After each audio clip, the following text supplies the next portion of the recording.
que tu suggères l'idée d'une économie parallèle? Et l'autre question, c'est peut-être une remarque. Pour s'organiser ou se coordonner, carnet d'adresse qu'on pourrait rédiger pour PMC, exemple, coiffeur, combini et compagnie. Bon, le bottin téléphonique pour les PMC, on l'a commencé brièvement. Il faudra à un moment donné que des personnes sortent pour le terminer. En ce qui concerne ce que moi je ne suggère rien. C'est à vous de suggérer et selon les structures internes du PMC, on verra à appliquer. Ou encore, selon les structures internes du centre, on verra à appliquer. Sinon, il suffira que vous créez d'autres structures pour appliquer. Une chose qui est certaine, c'est que il y a quelque chose à faire. Tout est trop proche, hein? Il y a quelque chose à faire et ce n'est pas à une personne de le faire. Ça, c'est à comprendre. Il y a des locaux ici qui sont ici 24 heures sur 24, 7 jours par semaine. Très facile, donc, de s'organiser. Tous les groupements qui veulent s'organiser n'ont pas de locaux, n'ont pas de salle, n'ont pas de lieu de rendez-vous, n'ont pas de lieu où serrer les choses. Alors ici, il y a tout, sauf qu'il n'y a pas de groupe qui veulent s'organiser. Alors, je ne suggère pas. Je vous parle de choses intelligentes à appliquer. Selon vos énergies, vous appliquez. Vous commencez chez vous, vous commencez en groupe, vous commencez ici. Chose qui est certaine, c'est qu'il y a énormément de potentiel de puissance qui se perd régulièrement pour rien.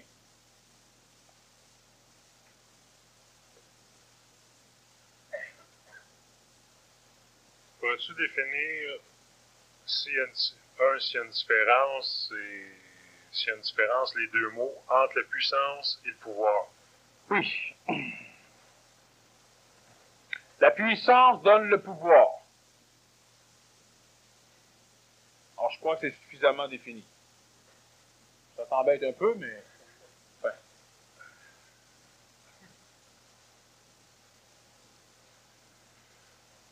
Donner un coup de pouce à quelqu'un n'est pas nécessairement un compromis ou une perte d'énergie. Si c'est intelligent de le donner temporairement. Comment aider quelqu'un. C'est une perte d'énergie.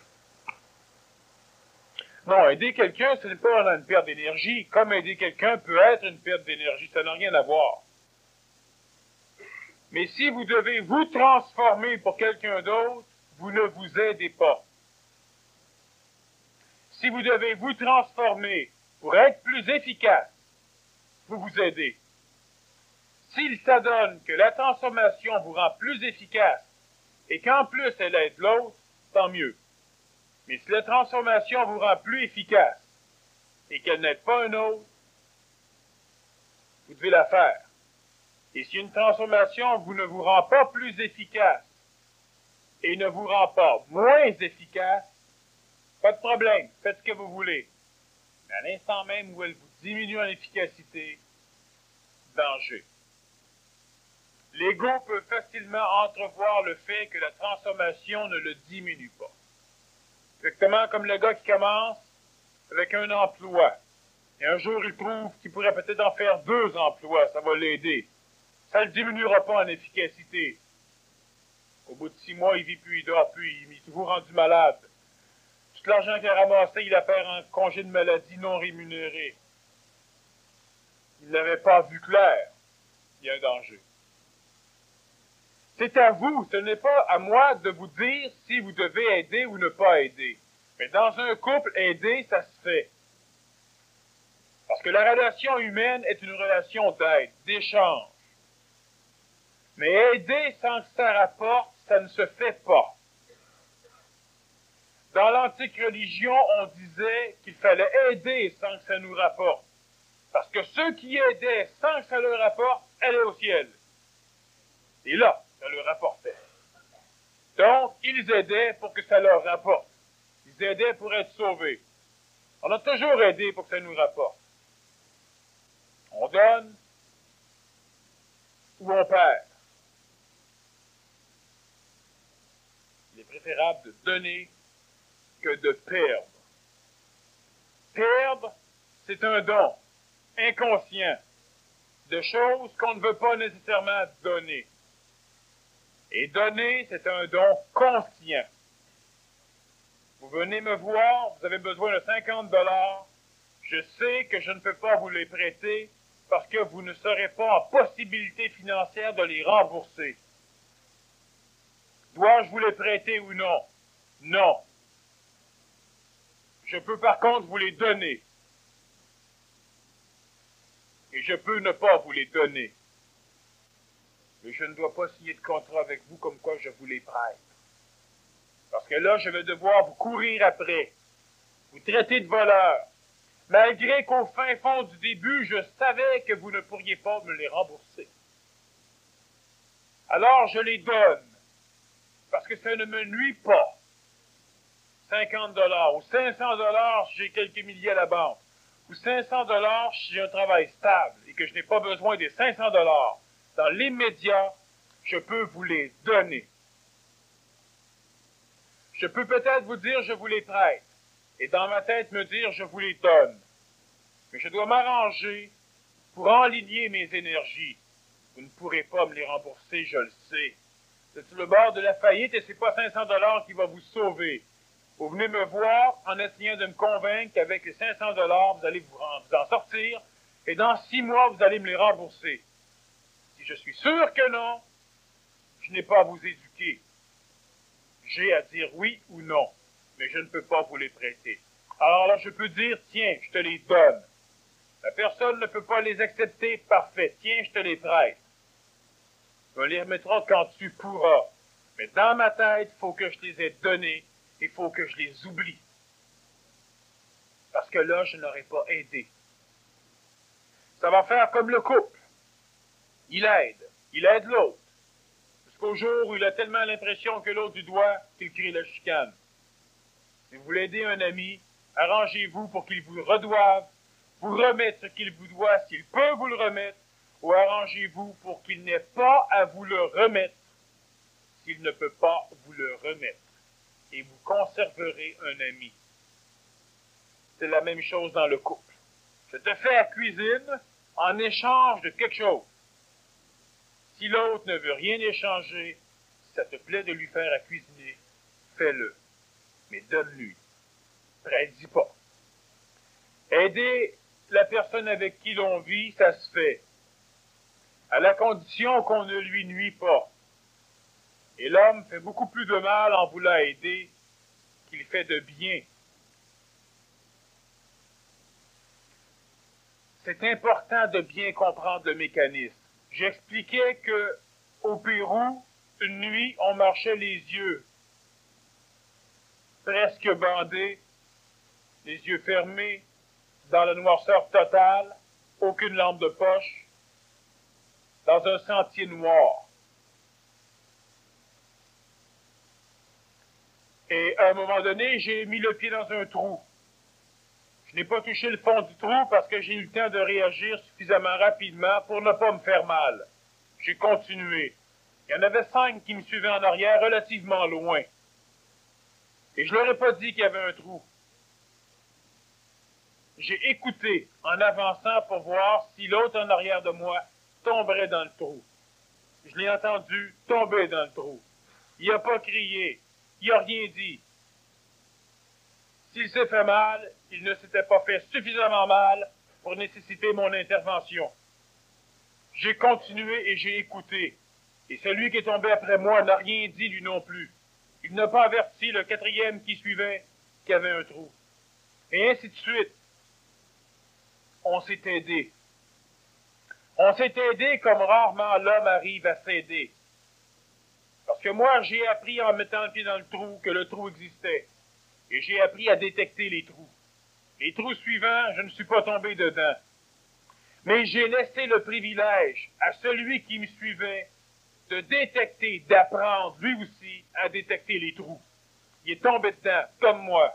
Il avait le droit lui aussi de savoir. Le 2e trou, il n'est pas tombé dedans. Le 3e qui suivait est tombé dans le trou. Le 2e trou, il n'est pas tombé dedans. Et tous les 6, par la suite, On était égales. On n'avait pas besoin l'un de l'autre. Je marche dans le bois, je tombe dans un trou. J'avertis en arrière, faites attention, il y a un trou ici. La personne qui suit passe à côté, je l'ai aidé. Non, je l'ai nuit.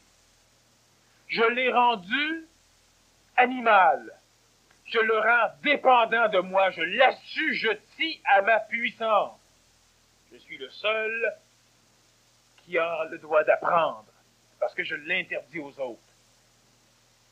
Alors, toutes les autres trous, je les perçois, mais je dois les avertir parce qu'ils vont tomber dedans. Ils n'ont pas appris à percevoir.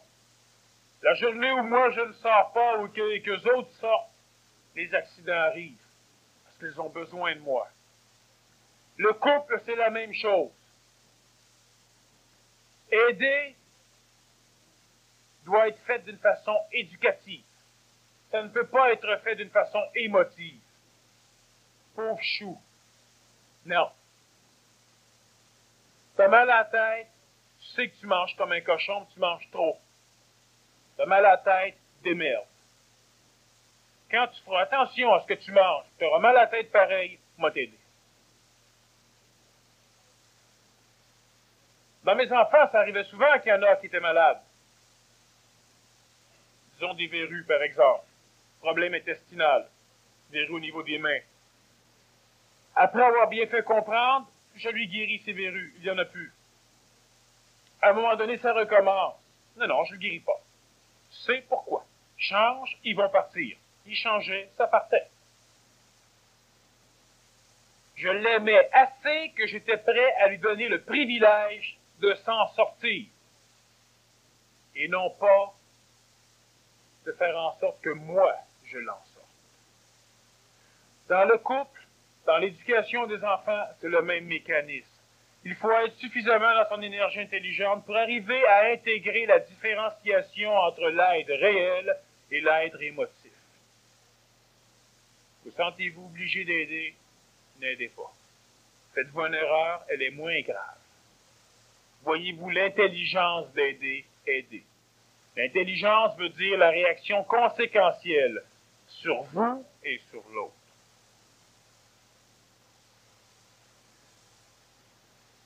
S'il y a utilité d'aider dans le couple, on aide. S'il y a utilité d'aider l'enfant, on aide. L'enfant joue avec une allumette, il va se brûler les doigts, alors on lui dit, mais non, on lui laisse se brûler les doigts, on sort l'extincteur, comme ça s'il brûle la maison, on pourra éteindre. On fait juste préparer le cadre au cas, mais lui on le laisse faire, il n'en osera pas. On est prêt à intervenir, mais lui ne le sait pas.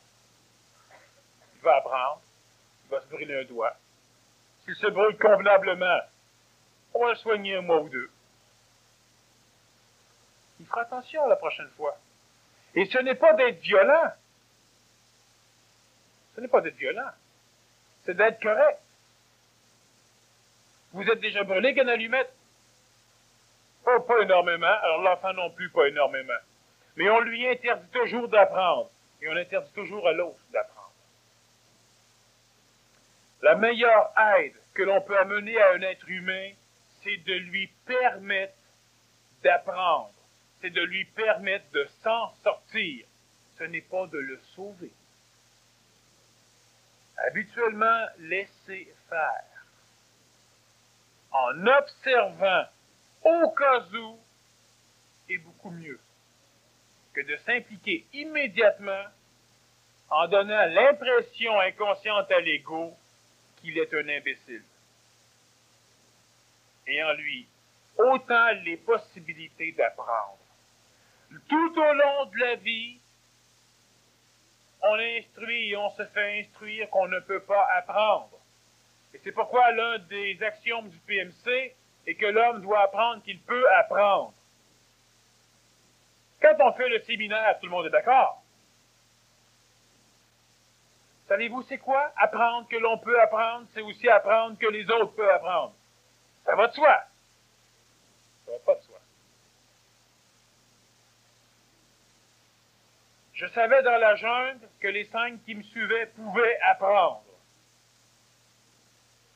Le cadre était dangereux, mais ils étaient prêts. Si l'un tombe dans le trou suffisamment raide qu'il se déboîte ou se brise le genou, ça se soigne.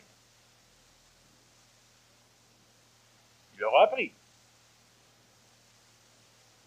Personne ne s'est brisé les genoux, parce qu'ils avaient tous un entraînement PMC5 en montant. Ils étaient prêts. Et maintenant, ils sont encore plus prêts, parce que j'ai risqué de leur laisser la possibilité d'apprendre. Ça fait que d'un chef et 5 suiveux naissent 6 chefs. Je peux me promener seul, ils peuvent se promener seuls, ils peuvent diriger du monde, dans la jungle, dans la vie. D'un chef et 6 suiveux qui sont partis et revenus 6 chefs. Je disais dernièrement que si on aurait perdu l'un des chefs, on serait parti 6, on serait revenu 5, et puis après. Dans la société courante, on fait tout pour sauver les enfants, pour sauver les adultes, pour sauver les êtres humains, pour les conserver en vie. Et on en perd combien? Chaque année, on en perd des milliers. On en perd un peu plus d'1 million à l'échelle de la planète. Et on en perd beaucoup plus que ça si on compte tous ceux qui meurent de faim. Sur 100 enfants que l'on protège et qu'on instruit parce qu'on les aime tout croche, sur 100 enfants auxquels on va interdire la possibilité de risquer leur vie pour apprendre, on les sauve les 100. Et ils vont se tuer eux-mêmes en vivant, parce qu'ils n'auront pas eu le privilège d'apprendre. 10 se tuent au volant de leur automobile, chaud. 7 se font tuer par les autres. Une 8aine dans les accidents de travail. 25 de maladies qu'ils auraient pu éviter. 4 d'accidents de chasse. Et les autres parviennent à l'âge de la vieillesse, apparemment, pour l'homme ancien. Si je prends les 100 enfants et je les mets dans un cadre où ils vont apprendre, je peux peut-être en perdre un. Les 99 autres vont se rendre à leur fin. 99 ou 150 ans. Lequel des deux systèmes est le plus diabolique, le plus dur, le plus inhumain?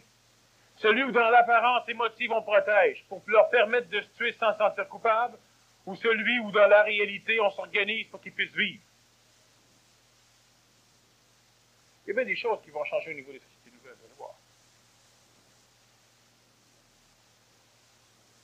Aider, oui. À la condition que dans l'aide, on laisse à l'autre le privilège d'apprendre. Si on lui montre qu'il ne peut pas apprendre, il doit vivre. De temps en temps, il pourra apprendre par l'instruction. Vous le dites une fois.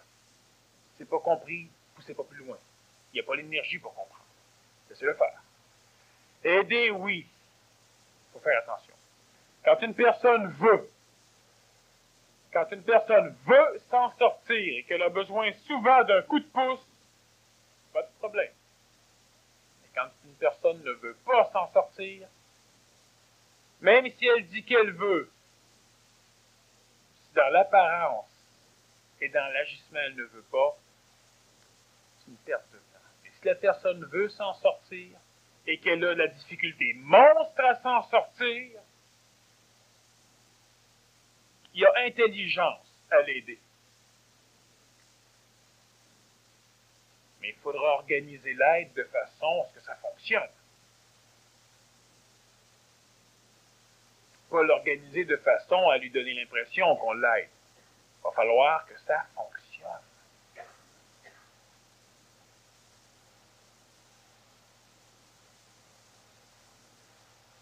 Quand tu parles de préparer un cadre éducatif intelligent, parles-tu de tout le temps un cadre d'action de vie? Oui. On n'a pas le choix. C'est très ésotérique si tu poses une question, alors je ne crois pas que ça a été compris, mais effectivement, on n'a pas le choix.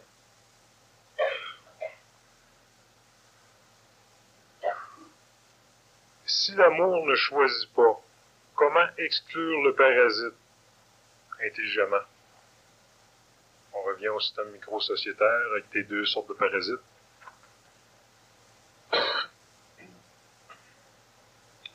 Le parasite naît du fait qu'on laisse aller une chose. Le chien dent, c'est un herbe extraordinaire. Elle peut guérir, elle peut nourrir. Contrôlons-la, elle servira. Oublions-la, elle empestera. Le pissenlit, extraordinaire. La majorité des choses, formidables. Contrôlons-les, on va s'en servir. Oublions-les, dans un cadre d'évolution comme le nôtre, et on va se faire asservir. Quelle que soit la chose, quel que soit le parasite, au niveau de l'amour intelligent, c'est un amour écologique. Ce qui doit être fait est fait. Ce qui ne doit pas être fait n'est pas fait. Cela veut dire que le parasite ne fait pas partie constituante d'un cadre d'évolution intelligent. Le parasite, on ne l'élimine pas. Le parasite, on l'empêche. Et ça, il faut que ce soit bien compris parce que ça transforme toutes les idées ou toute la lignée d'amélioration de la société planétaire si on la comparait à ce qu'elle pourrait être vue par l'homme ancien. L'homme ancien élimine, mais ne règle pas. L'homme nouveau n'élimine pas, mais règle. Cela veut dire que dans une société où il y a des parasites, nourrissons-les. Essayons de les éduquer, il n'y a rien à faire, nourrissons-les. Ils vont s'en aller d'eux-mêmes un jour. Par la mortalité, par quelque raison que ce soit. Mais l'homme n'a pas à intervenir dans la disparition biologique d'un parasite. Ceci peut même s'étendre aux maladies. Mais l'homme ancien a le privilège de tuer un parasite. Comme Adolf Hitler l'a fait, et comme les médecins le font face aux virus et aux bactéries. C'est un privilège typique de l'homme ancien. On a un criminel, on le peint, on l'électrocute, on l'empoisonne. L'homme ancien peut éliminer les parasites. Mais l'homme nouveau n'a pas le privilège d'éliminer le parasite. C'est son karma. Où il comprend l'écologie, il l'applique convenablement. Si un parasite naît, il y a quelque chose qu'il n'a pas compris, alors il devra transformer ce parasite, adapter ce parasite, ou oublier le parasite. C'est-à-dire, il devra le nourrir, jusqu'à temps que le parasite finisse lui-même sa vie. Dans une société nouvelle, on parlait de ça. Dans celle-là, il ne faudra pas que naissent de parasites. Cela peut être régi par l'éducation et par l'exemple donné par les adultes, par les autres. Lorsqu'un parasite naît, il est symptomatique d'un problème dans la société. On règle le problème et le parasite, on le nourrit, on l'éduque, on l'instruit ou on l'oublie. Mais on ne peut pas s'en débarrasser. Ça ne se fait pas. Ce qui fait que l'ego se sent restreint dans un cadre d'évolution où il ne peut plus se débarrasser des problèmes qu'il crée. Et c'est la seule façon d'exclure l'homme ancien d'une société nouvelle au niveau de la gestion. Tu crées un problème, assume. L'homme ancien a le privilège, vu qu'il ne comprend pas, de se débarrasser, de détruire le problème. On crée un concurrent, on essaie de le tuer. On crée un criminel, on s'en débarrasse en le tuant. On crée une maladie, on tue la maladie.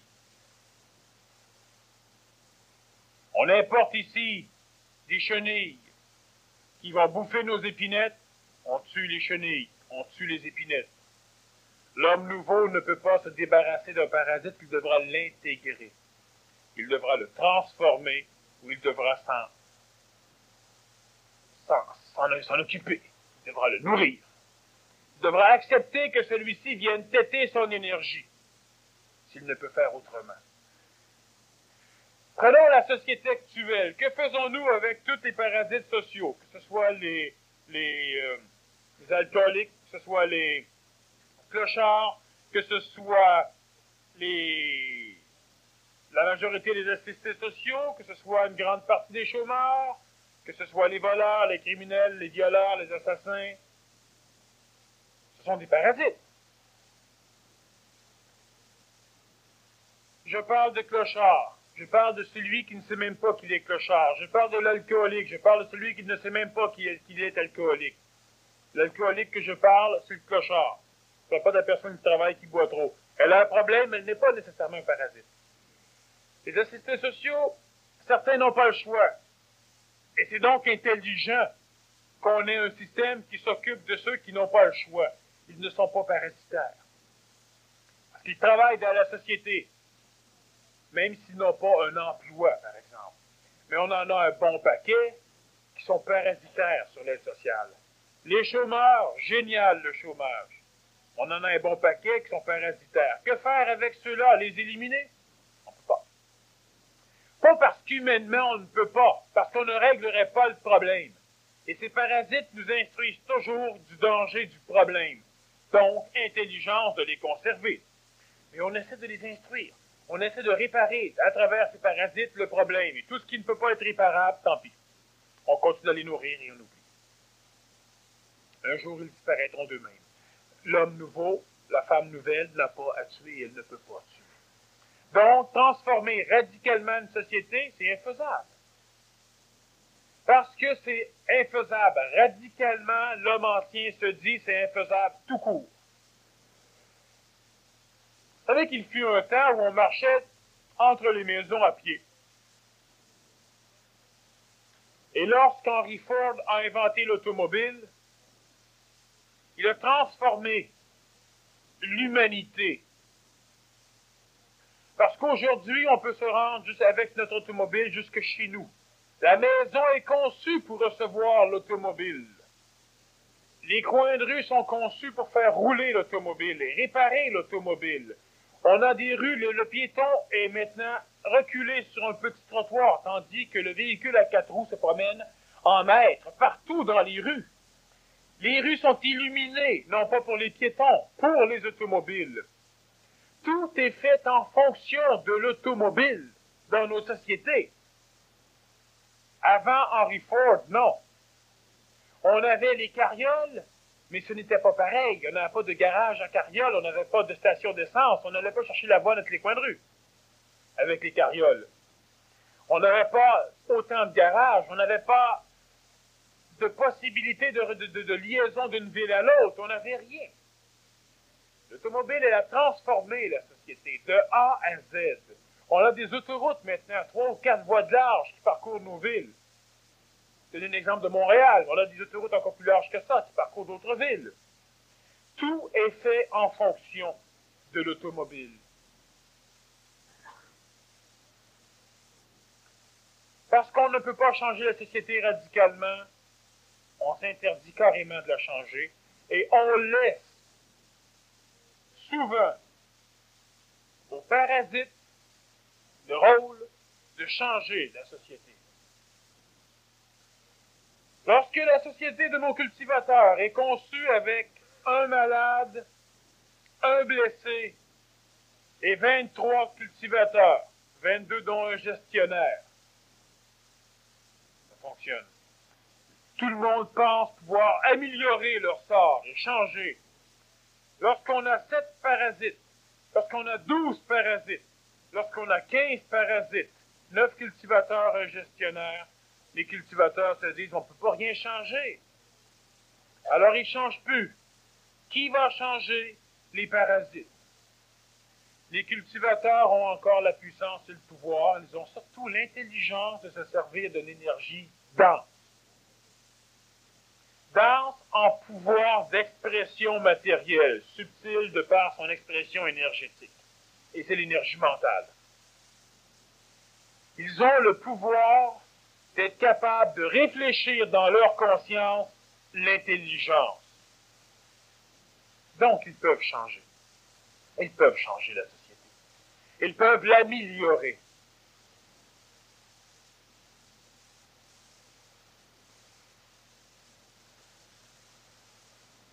Comment peut-on savoir d'une façon définitive qu'il est mieux de mettre un terme à une relation?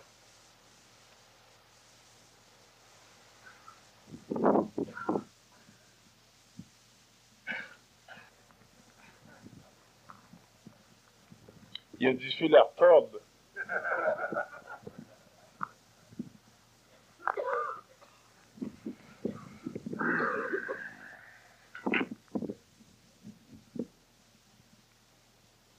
On va faire quelque chose de neuf. On va vous permettre de vous réveiller un peu. La relation. Comment faire pour savoir si la relation doit être éliminée, doit être terminée? Ça demande des efforts physiques.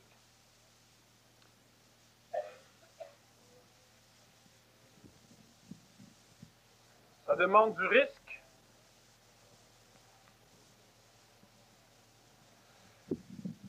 Et ça demande énormément de choses. Comment la personne a-t-elle fait pour savoir un jour qu'elle devait entreprendre une relation de couple? Qu'est-ce qui lui a dit qu'elle devait entreprendre une relation de couple? L'émotivité ou l'intelligence? Qui pourrait faire qu'aujourd'hui une personne peut se servir des mêmes mécanismes pour savoir si elle doit mettre fin à une relation de couple? Ce genre de question est une question dangereuse pour un conférencier. Pourquoi? Parce que si la personne n'intègre pas la réponse, et la responsabilité de tout l'acte qu'elle va poser va en incomber à celui qui aura parlé. C'est donc le genre de conseil qu'on ne demande à personne, sauf s'il est accrédité par la collectivité. Parce que s'il n'est pas accepté par la collectivité peut lui tomber dessus. Lorsqu'une personne, regardez bien ceci, il y a plusieurs réponses. Mais lorsqu'une personne s'entend harmonieusement bien avec l'autre, quel que soit le niveau énergétique, disons le niveau d'évolution de l'autre, la probabilité de compréhension de l'autre, lorsqu'une personne s'entend harmonieusement bien, qu'elle est presque heureuse, mais qu'elle n'a plus rien à apprendre de sa relation, peut-être qu'elle peut voir quelque chose. Mais lorsqu'une personne veut interrompre une relation parce qu'il n'est pas bien, parce que l'autre l'empêche d'évoluer, pour quelque raison que ce soit, il n'a pas fini d'apprendre ce qu'il devait apprendre, alors automatiquement, s'il se demande s'il peut abandonner une relation de couple, parce que présentement, il croit qu'on l'empêche dans son évolution, c'est pas le temps. Égoïquement, ça pourrait être le temps. Spirituellement, ça pourrait être le temps. Intelligemment, ce n'est pas le temps. Ça ne peut pas être le temps. Si vous avez un problème et que vous le réglez complètement, lorsque le problème est disparu, là, c'est le temps de vous poser la question. Lorsque rien ne va, c'est parce que nous ne sommes pas capables de nous adapter, parce que nous avons permis un cadre et parce qu'il y a de gros problèmes que nous n'arrivons pas à contrôler. Nous sommes donc dans une école où on peut apprendre à contrôler. Si on est dans une école où on peut apprendre à contrôler, apprenons, quittons pas l'école. Il n'y a pas d'école qui soit trop dure pour l'homme ou pour la femme. Lorsque l'ego résiste et qu'elle refuse d'apprendre la leçon parce qu'elle se croit suffisamment parfaite, elle pense sacrer son camp de l'école. Non. Ça devrait répondre.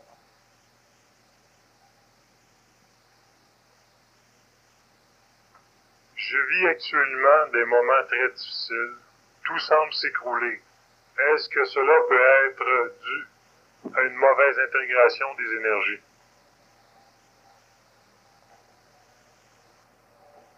Présentement, tout semble s'écrouler.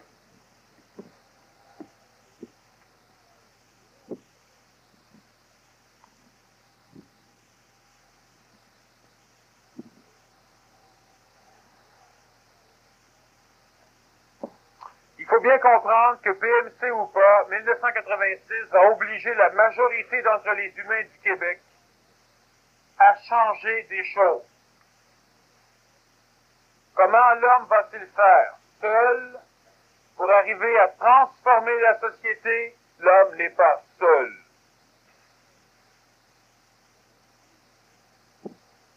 Tout semble s'effondrer pour la simple raison que l'énergie qui permet à la personne de comprendre des choses est présentement intégrée et assimilée par les corps inférieurs, ce qui fait que la personne n'a plus l'énergie de foncer, de s'accrocher et de cristalliser ce qu'elle voyait. Matériellement, cela peut dégénérer en perte d'emploi, perte monétaire, en maladie physique, en plusieurs choses sur lesquelles je vais revenir vendredi prochain et l'autre vendredi d'après.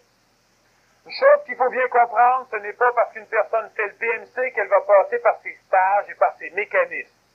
Elle va passer à travers, qu'elle le fasse, qu'elle ne le fasse pas, sauf qu'elle a plus de possibilités d'arriver à bien passer à travers si elle entreprend un travail réel au niveau de ce que nous avons parlé aujourd'hui et au niveau PMC.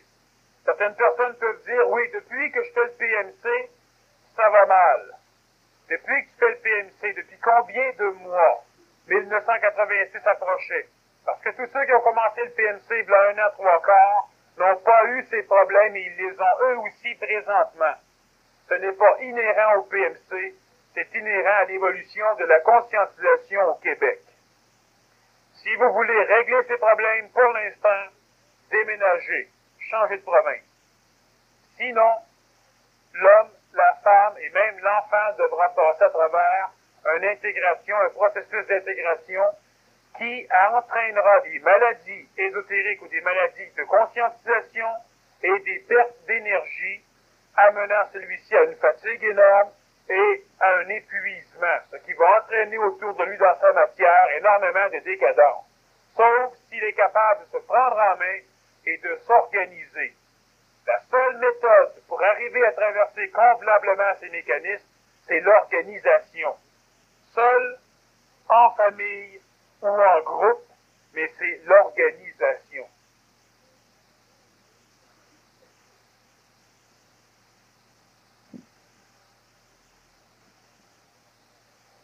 Vu que l'organisation semble être l'action qui peut amener la puissance, bon, la probabilité de puissance, pourrais-tu donner un cheminement à établir des mécanismes d'observation, à établir des mécanismes de travail ou de fabrication d'outils?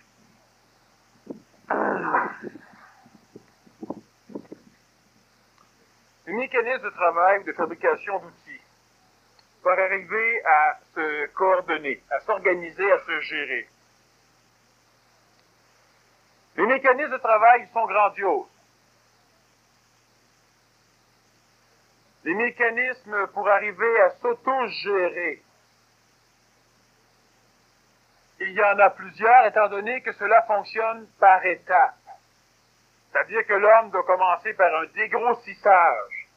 Suite au dégrossissage, lentement, il va se raffermir sur lui.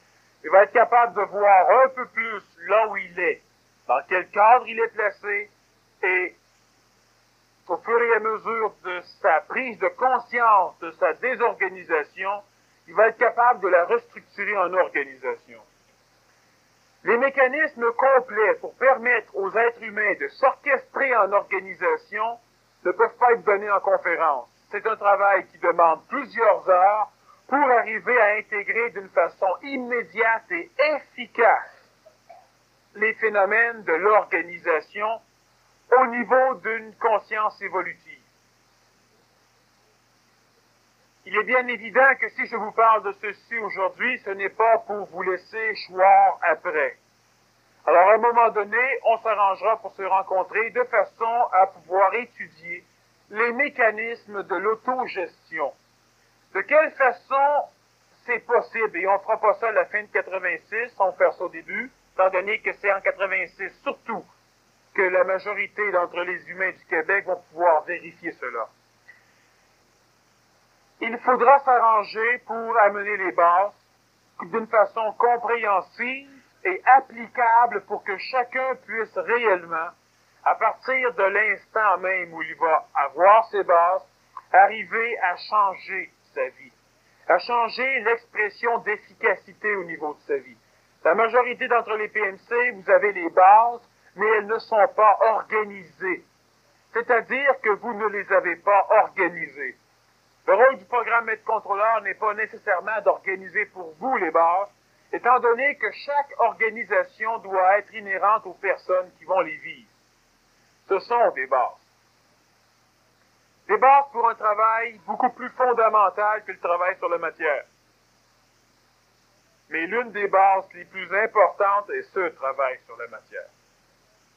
Alors d'ici très peu, vous allez entendre parler de ce moment que l'on pourra prendre ensemble pour organiser l'organisation. C'est-à-dire pour que vous puissiez faire en sorte d'avoir une vie plus facile parce que plus contrôlée par votre mental, c'est-à-dire parce que plus organisée. Alors présentement, ça ne servira à rien. Il y a énormément d'étapes, il y a énormément de structures faciles à comprendre, mais qu'on ne peut pas passer outre pour arriver au résultat. La personne qui dépense sans jamais calculer, la personne qui ne fait pas de budget, la personne qui ne sait pas ce qu'elle achète, la personne qui ne connaît pas ses utilités fondamentales, ses nécessités fondamentales, ses besoins fondamentaux, cette personne, si on lui dit, fais un budget et tout va être solutionné, elle n'arrivera à rien solutionner. Il y a plusieurs choses que cette personne doit apprendre. Alors c'est la même chose au niveau de l'organisation des énergies. L'homme doit apprendre à organiser les énergies immédiatement à sa portée, les énergies matérielles. Il devra aussi apprendre en même temps à analyser et à orchestrer les énergies humaines. Les énergies humaines qui l'habitent, lui, son potentialité humaine, la puissance qu'il a, lui, en tant qu'être vital, psychologique et mental, ainsi que de la puissance ou de l'énergie humaine mise à sa disposition par ceux qui l'entourent. Plus l'homme va travailler en collaboration avec ceux qui l'entourent, plus il va disposer d'énergie humaine. Évidemment, chacun en disposera autant que lui. Ce sont des mécanismes qui peuvent permettre de restructurer une famille, de restructurer un commerce, de restructurer carrément sa vie. Au niveau matériel, mais c'est la base sur laquelle votre facilité évolutive va s'appuyer dans les temps qui vont venir.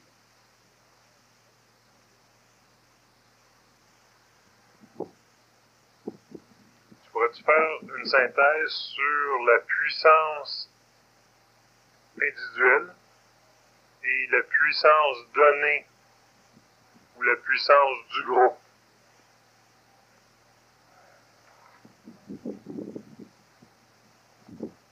Donnant ce bruit-là, hein? Je sais pas qui s'étonne le plus. Mon boss? Ben non. C'est ça.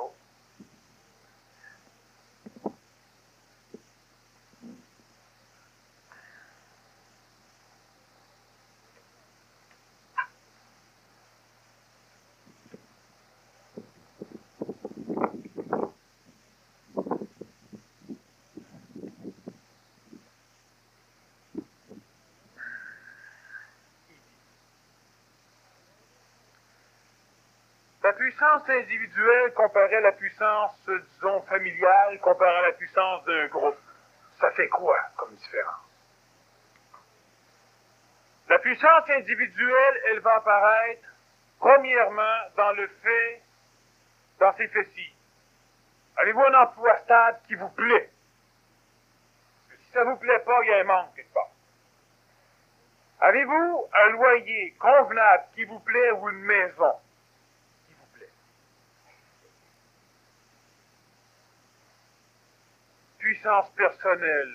Avez-vous la faculté de transport qui vous plaît, la faculté de déplacement qui vous plaît?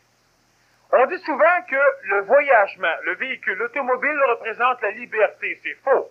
Le véhicule automobile représente le déplacement. Et le déplacement, qu'est-ce qu'il fait? Il fait simplement qu'il vous permet de changer rapidement d'énergie. L'énergie vitale qui vous assomme, l'énergie vitale psychologique qui vous assomme dans un lieu, vous sortez dehors, vous êtes encore baigné dedans, vous prenez votre automobile puis vous sacrez votre camp loin. Ça permet rapidement, donc ça sauve du temps, de changer d'énergie. Ce qui amène une sécurité à l'ego, ce qui lui fait penser que c'est un symbole de liberté. Lorsque l'énergie humaine est suffisamment orchestrée, organisée, et vous l'avez tous, cette